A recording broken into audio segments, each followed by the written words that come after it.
I never thought that a baby shower, a sweet little afternoon to welcome my first grandchild, would end with me shoved off a chair like trash in front of a dozen guests. It happened in the kitchen, just before they brought out the cupcakes shaped like rattles. I'd leaned forward and sliced a tiny corner off the main cake. Just a sliver, barely a taste. Kelly, my daughter-in-law, saw it from across the room. She crossed over in 2 steps and slammed her hand against my shoulder, knocking me back so hard the chair screeched across the tile. "Who told you to touch that, old hag?" Her voice ripped through the room, louder than the Spotify playlist humming in the background. I didn't fall, but I grabbed the counter to steady myself. My cheek burned, not from the shove, but from the sting of humiliation. Everyone froze, even her sister who'd been laughing near the fridge.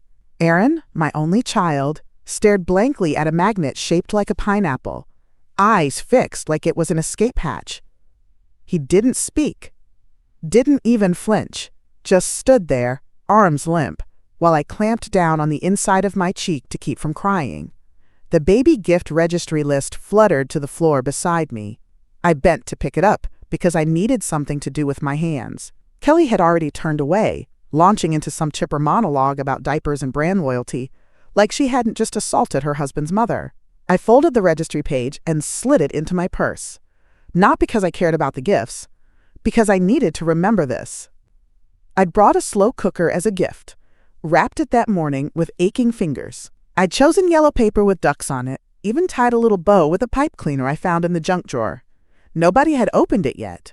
Maybe they wouldn't. Maybe it would be quietly returned, or regifted. I stayed long enough to help clean up the plasticware, then walked up the stairs to my guest room, my back stiff, my chest tight. 3 weeks earlier, I'd turned 66 and moved into their guest room after spinal injections for my sciatica, my lower back still puffy with fluid and gauze.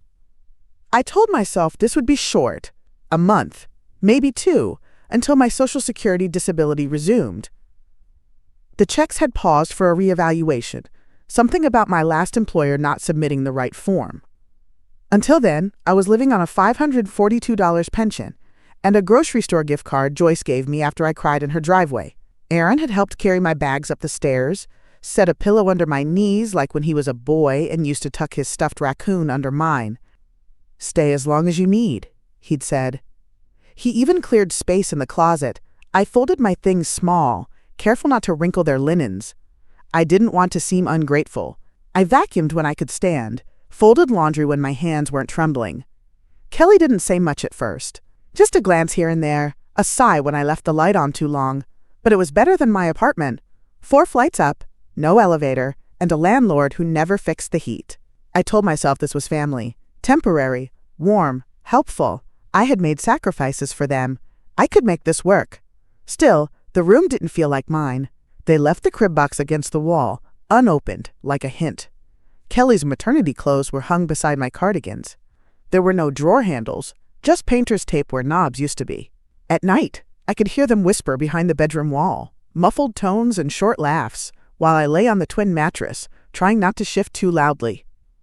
Every morning, I'd make coffee before they came downstairs, wiping the counters twice and setting the table like I used to when Aaron was little. But Kelly always took hers in a travel mug, and Aaron often skipped breakfast altogether. I told myself it was just a busy household. Nothing personal. Then one morning, I found a note on the fridge. "Please rinse better. Coffee mug still had residue." It was signed with a heart. This wasn't the first time Kelly humiliated me. Not by far. It started in pinches. Her turning up the volume on her podcast whenever I tried to talk during chores, snatching her laundry out of my hand with a tight-lipped smile, asking if seniors like me could still drive at night. Once, when I offered to make soup during her 3rd trimester, she asked if I had any recipes that didn't taste like hospital food. I stirred the pot anyway, said nothing, then poured the whole batch into Tupperware and stacked it in the fridge like I still had someplace here. The worst was the vacuum incident. I'd seen dust under the crib box and asked if I could use the Dyson. She blinked, then said, "We have a system for cleaning. Let's not confuse things," like I was a guest in a hotel where housekeeping was off limits. That night, I wiped down every surface in the guest room with baby wipes from my purse, more for my own dignity than hygiene. But the shove, the slap of her palm against my shoulder in front of those women from her Pilates class, in front of Erin, split something open. I didn't cry. Not in front of her. I sat on the edge of the bed later, knees burning, and stared at the dent in the side of my slow cooker box where someone had moved it too roughly. That's when I knew I was no longer seen as family, not by her, maybe not even by my own son. I counted the things I still had control over. My small pension, a flip phone with a cracked screen, a canvas folder marked Erin College/Chrysler transfer. I hadn't opened it in years. I did that night. Inside were notarized copies of the loan papers I'd signed to get him through university, the car title transfer form, grocery receipts from the early pandemic days when I'd shopped for their household on my Snap card. All of it recorded in neat rows under the words, "For my records." I told Joyce the next morning, sitting stiffly beside her on the park bench across from the rec center, my cane balanced between my knees. I didn't tell her everything, just the part about the cake, the shove, and how Erin hadn't looked up. She didn't gasp or pity me. Just took out a notepad from her big denim purse and clicked her pen like she'd been waiting for this. "That's coercive behavior," she said flatly, scribbling something under the heading timeline. "She's isolating you, controlling access, degrading you in front of others. And that boy's silence isn't neutral. It's complicity." I nodded, embarrassed to admit I hadn't thought of it that way. I just kept repeating the same tired excuses to myself. Kelly's pregnant. She's tired. I'm in their space. Maybe I forgot to rinse the cup. But when Joyce said patterned coercion, something clicked. It wasn't just the shove or the vacuum or the soup. It was the slow removal of dignity, one skipped grocery item at a time. She asked me for dates. I gave them. The day I moved in, July 2nd. The note about the coffee mug, July 8th. The eye roll when I asked if I could help fold baby laundry, July 11th. The old hag shove, July 20th. She wrote each one down, then drew a line and circled the word intentional. "This is building toward something," she said. "It's not random. You need to start documenting daily what's said, what's denied, any financial transactions, photos, notes, timestamps. Assume nothing you've been told is harmless." Her words made my stomach knot, but I didn't argue. Joyce used to work for a housing rights group before retiring. She'd seen this before, relatives turning kindness into leverage, pretending to care until the paperwork said otherwise. She stood, pressed the notepad into my hand, and said, "Next time she says something nasty, repeat it out loud. Make her hear it twice. Erin used to cry when he was overwhelmed, usually on Sundays, when the week's pressure settled in. He'd call just before dinner, voice thick, asking how to write a cover letter or boil potatoes. I always answered. Even when I had nothing in my fridge but baking soda and a jar of pickles, I talked to him until his breathing calmed. So when he said college was breaking him, I took out the Parent Plus loan without a second thought. $17,000. Fixed rate. Co-signed with a blue pen that leaked on my fingers. He never asked me to. Not directly. But he knew what I had. And he knew I'd offer. The same way he knew I'd cover 3 months of rent when he was starting that detailing business in the strip mall by the freeway. The same way he handed me the Chrysler's pink slip when Kelly got pregnant, and I nodded like it was nothing to give up my car for the good of their family. I'd written it all down, not to throw in his face, but because I'd learned the hard way that women like me, older, poor, quiet, get erased, so I kept records. I had a journal marked, "For my records" in Sharpie. Inside, loan copies, Venmo screenshots, grocery lists, the bill for Erin's cap and gown. Even a Post-it he left once in my mailbox. "Thanks, Mom. I'll pay you back soon. Promise." I hadn't looked at that journal in over a year. But that night, after Joyce gave me the words for what I'd been living through, I took it out of the drawer under the extra socks and read every page like it was a contract I'd forgotten to sign. It was all there. Evidence that I mattered. That I had poured parts of myself into his future with no terms, no deadline. Now they kept acting like I was dead weight. Like a house guest who'd stayed too long. But I had currency. Not just emotional, but documented, dated, quantifiable. 2 days after the cake incident, I tried to email my pension officer to ask about my disability case status, but the Wi-Fi kept booting me off. When I asked Aaron if the router was down, he barely looked up from his phone. "Kelly said we're limiting screen time," he mumbled. "Something about cutting distractions for the baby." I nodded like it made sense, but it didn't. My phone plan didn't include data, and the library was 2 bus transfers away. That afternoon, I went to print a form from my flash drive, only to find the printer gone. Vanished. Not unplugged, gone. In its place sat a white ceramic vase full of eucalyptus branches, like a showroom. I opened the hallway closet and saw the shelf cleared where the ink and paper used to be. I didn't ask. I already knew the answer. The next morning, I heard Kelly humming while making her smoothie. I stood in the doorway long enough to catch her glance. "Trying to cut clutter," she said lightly. "Less tech noise in the house. You understand, right?" Her voice was syrupy sweet, the kind she used when explaining something to the dog. My back tensed. I smiled faintly and walked away. In the guest room, I sat on the bed with my notepad and wrote, "July 23rd Wi-Fi password changed. Printer removed. No notice given." I underlined the date and wrote "access restriction" beside it. Then I opened the drawer and counted my emergency cash envelope. Still $1,200. Still untouched. My breathing slowed. They were trying to box me out without touching my things. Not a clean cut, just a slow erasure. If I hadn't talked to Joyce, I might have excused it all. Later that day, I called the legal clinic from the park bench. The woman on the phone said to start listing every denied service or resource, especially if I was contributing to household costs. I didn't tell her yet about the auto deductions to Aaron.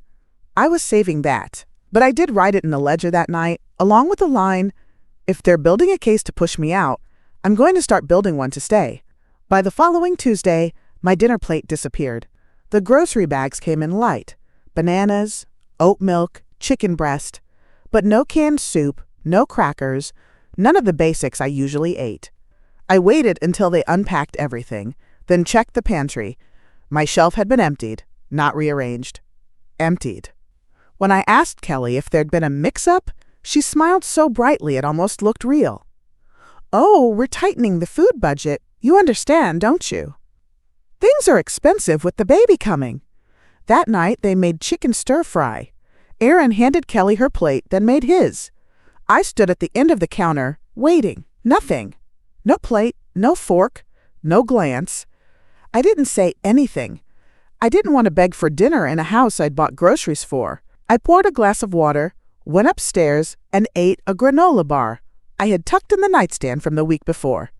Kelly's tone changed in public, too. At her prenatal yoga group on Wednesday, she introduced me as Aaron's mom, staying with us while she heals. Such a trooper. With that same over-polished smile. She rubbed her belly, giggled, and the women cooed. One asked if I was excited for grandma duties, and Kelly jumped in before I could answer. "We're all figuring it out," she chirped. In private, she didn't bother masking it. She'd walk past me in the hall like I was part of the wall. The only words she spoke were clipped: "Move. Close the door. Don't touch that." Aaron didn't push back. He barely looked up from his laptop anymore. I asked once quietly, "Is something going on?" He sighed, rubbed his forehead, and muttered, "It's complicated, Mom." That was it. Complicated. I started writing everything in the notebook. Grocery omissions. Room temperature changes. Nights without dinner. I took photos of my empty shelf, screenshots of Aaron's auto withdrawals, and backed them up to my flash drive. Joyce called that night and said, "Honey, you're not being paranoid. You're being prepped. They're setting up a reason to make you leave without the mess of eviction." That Friday, I was folding my clothes on the bed when I heard them in the garage. Muffled at first, then clearer as I stepped into the hallway. The laundry door was cracked open. I moved quietly, one foot in the dark, hand still clutching my folded cardigan. Kelly's voice was hushed but sharp. "I'll print the notice tonight. She'll be gone by Sunday." A pause, then Aaron answered, flat and tired. She won't fight it. She's not litigious. My body stopped. Completely still. I didn't breathe, didn't blink. My fingers clenched the cardigan like a rope. The baby monitor's hum buzzed from the kitchen counter nearby, steady and low, like it was listening too. They weren't just tired of me. They'd planned an end date. They were speaking in certainties. Gone. Notice. Sunday. Back in my room, I sat on the edge of the mattress, cardigan in my lap, the edges slowly unrolling from the pressure of my grip.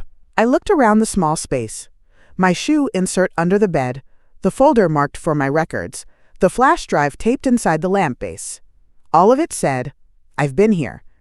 I've contributed. I've existed in full color while they tried to draw me in pencil. I picked up my notepad and wrote, July 26th, overheard Kelly say, print the notice tonight, followed by Aaron, she's not litigious. I underlined both phrases. I circled the word notice 3 times. Later, I opened my flip phone and called Joyce. No small talk, just facts.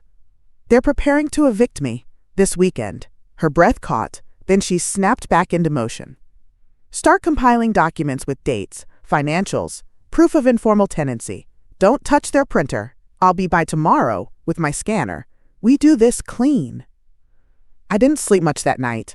I lay on top of the covers with the folder on my chest like armor. The streetlight bled through the blinds in a long, thin strip.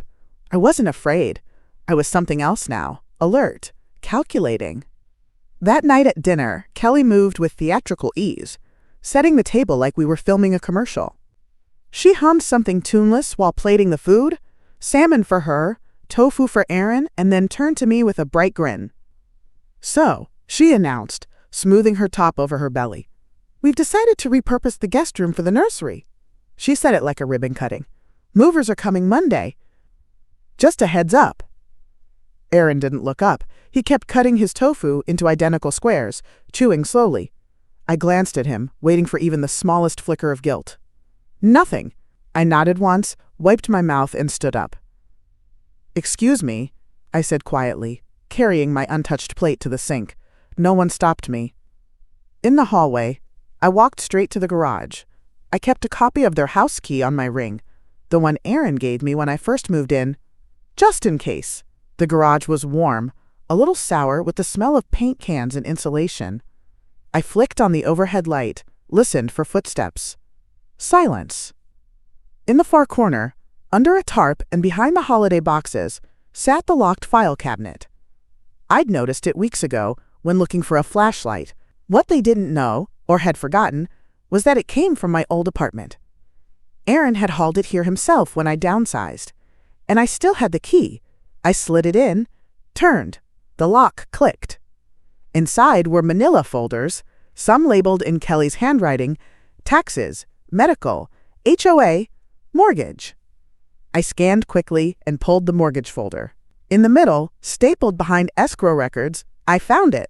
A tax form filed this year listing me as a live-in dependent caregiver. They had claimed me. Claimed my presence as a benefit. Dependent. Caregiver. Not a guest. Not temporary. On paper, I was part of the household. I slipped the document into my purse, locked the drawer, and turned off the light. My heart wasn't racing. I felt strangely calm, like something had snapped into place. Back in my room, I clicked on the bedside lamp, the one with the tape-wrapped switch, and laid the mortgage folder flat on the blanket. The paper listing me as a dependent caregiver sat in the center, still warm from my purse. My name. My social security number. Their signatures. They'd claimed me for the tax credit, likely thousands, while spooning me hollow compliments and withholding dinner. I didn't get angry. I went still. Joyce's voice rose up in my head like a radio signal. Time to own your space. I hadn't owned much in years. My name wasn't on the deed. My checks were direct deposited into a dusty credit union account. But this paper was leverage. They couldn't claim me for money and erase me when it suited them. Not both. Not anymore. I retrieved my ledger and added a fresh page. July 26th, 9:50 p.m. tax documents list me as live-in dependent caregiver. filed jointly by A&K Sinclair. I noted the form number, added a small paperclip with the printed copy I made on Joyce's scanner last week, just in case. That file cabinet hadn't been my first search. Then I pulled out every record I'd kept since moving in. The note about rinsing mugs, the grocery deductions, the receipt for the slow cooker. I labeled a new folder, Tenancy and Care Documentation, and clipped the caregiver tax form at the front. One copy for me, one for Joyce, one for the legal clinic. Always 3. That was her rule. Outside my door, I heard Erin's voice, low and slow, something about a nursery rug. Kelly laughed. It was that high, showy laugh she used when performing Patience. I didn't move. This wasn't about revenge. It was about facts. They treated me like a squatter, but kept me just legal enough to profit. That contradiction would work in my favor. I closed the folder, slid it under the bed in a zip bag, and turned off the lamp. The room looked the same, but something had shifted. Not in the walls. In me. Early Saturday morning, before the blender noise and baby talk filled the kitchen, I zipped up my handbag, slid my orthopedic shoes on, and left the house without a word. I didn't trust them not to follow or question me, so I walked 2 blocks before calling the rideshare. At the post office, I rented a P.O. box under my full legal name, Dorothy Sinclair, and paid for 6 months in cash. The clerk handed me the key without asking questions. Next stop was the community legal clinic. The receptionist was maybe 22, chewing gum and tapping her nails against the desk. She glanced at the referral Joyce had written and called someone to the back. A paralegal named Mina sat with me for an hour. I showed her the tax form, my ledger, photos of empty pantry shelves, text messages with Erin, and my list of contributions. She kept nodding, then said, "You're more than covered for informal tenancy rights and possibly unpaid elder care. If they've claimed you for financial benefit, they're responsible for your stability here." She helped me draft 2 documents, a cease and desist for psychological coercion and removal threats, and a notarized statement outlining my care contributions and tenant status. The clinic notarized them both for free. I paid $250 of my emergency cash toward potential future filings and asked them to send me copies at my new box. Outside, I stood in the sun a moment and closed my eyes. I hadn't done something like this in years, asserted myself with paperwork, signatures, deadlines. It felt like pulling the ripcord on a chute I forgot I'd packed. That afternoon, I bought a set of manila envelopes, a binder, and extra printer ink at the pharmacy. I returned quietly, went straight to my room, and didn't speak to anyone. While Kelly chatted on speakerphone and Erin fiddled with baby monitor settings, I printed my name on 3 envelopes and slid in copies of the documents, one for the house, one for the HOA, and one for the legal aid office. Over the weekend, Joyce came over with her Canon scanner, a thermos of tea, and that pinched look she gets when she smells trouble. We set up at her kitchen table, slow but steady, page by page, receipts, emails, auto-pay withdrawals from my pension account showing $400 monthly labeled shared groceries. She helped me highlight my name on every line. "Intentional financial entanglement," she said, underlining the amounts. "This isn't generosity. It's labor. It's rent. It's contribution." We scanned my texts with Erin, messages where I asked if he wanted me to pick up eggs, and him replying, "Sure, just grab your stuff too. It's easier." Then one from Kelly 2 months back, "Keep her happy until the baby's born." I hadn't even clocked it then. Now it read like strategy. We saved everything onto a flash drive and labeled it in Sharpie, "Eviction Proof 2025.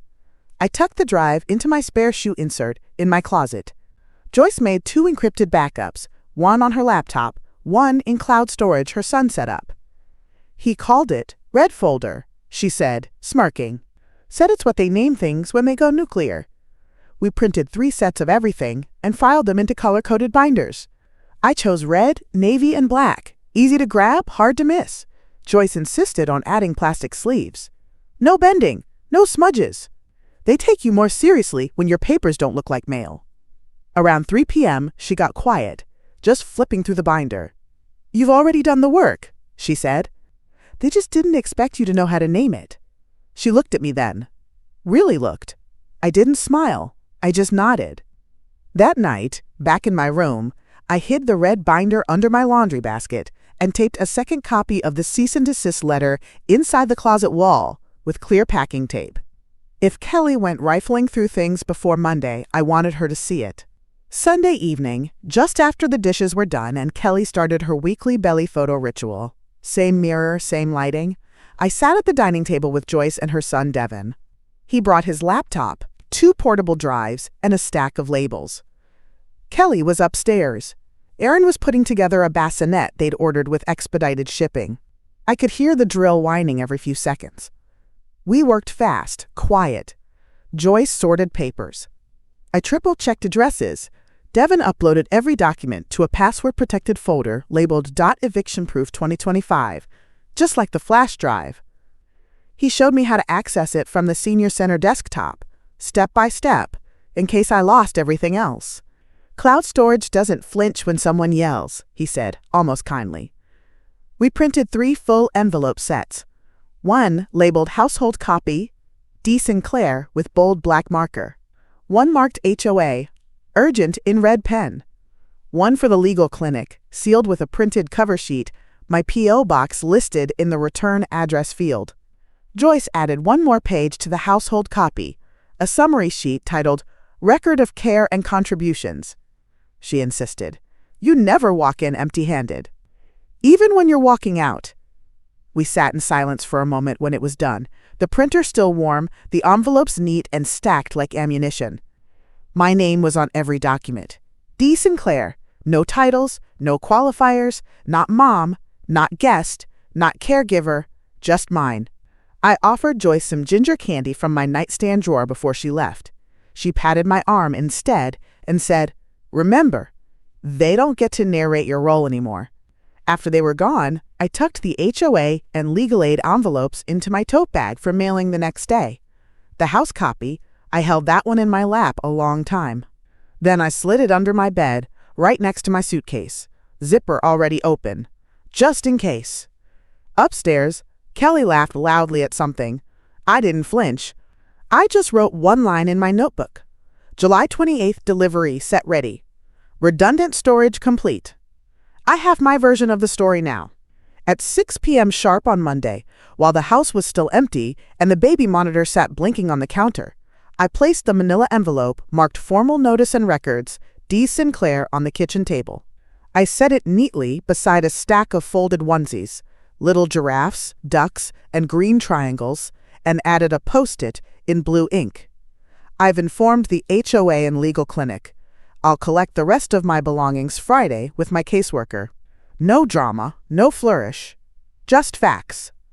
The room smelled like lemon cleaner and vanilla candles, probably staged for the movers, their idea of a clean transition. I stepped back, took a photo of the envelope beside the baby clothes, time-stamped and geotagged. Then I walked upstairs and zipped the final section of my suitcase shut. Clothes, documents, my mother's brooch. Everything else I could live without or come back for. I waited by the window. 20 minutes later, their SUV pulled in, Aaron driving, Kelly in the passenger seat holding a smoothie. She waddled toward the porch first, rubbing her belly like she expected applause. Aaron followed slowly, keys still dangling from his fingers. I stayed out of sight. The silence after they saw it was louder than anything they could have shouted. Footsteps.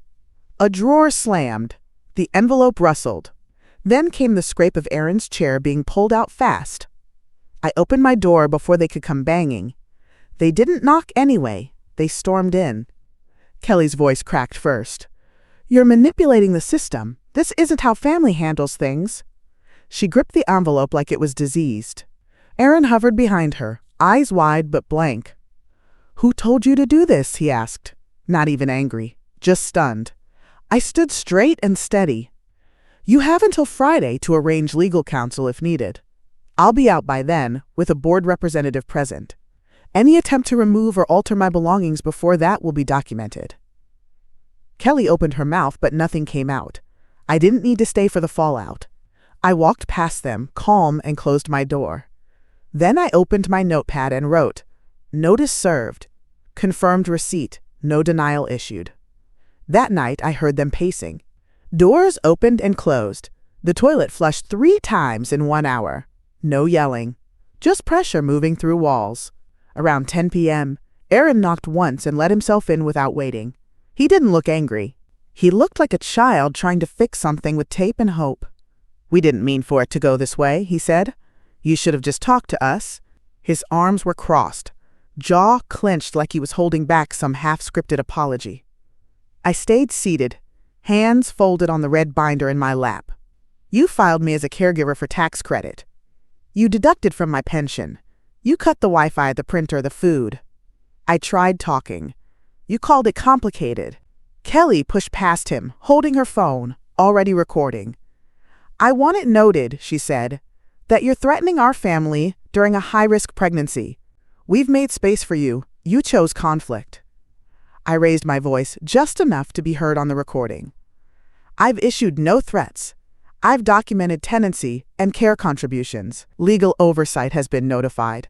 I'm collecting my belongings with a caseworker Friday, per written notice." She stared at me like she didn't recognize my voice. Then she turned off the recording. Aaron said nothing. He just stood there, shoulders dipped, hands in his hoodie pocket like he didn't know what side he was on anymore. I almost felt sorry for him. Almost. After they left, I locked the bedroom door, then took my phone out and called the clinic's after-hours line. I left a voicemail confirming the confrontation and stated I felt safe remaining in the room until Friday, under the terms of informal tenancy. Then I added it to the ledger, July 29th, 10:42 p.m. verbal confrontation, documented on both sides. No physical interference, no revocation of notice.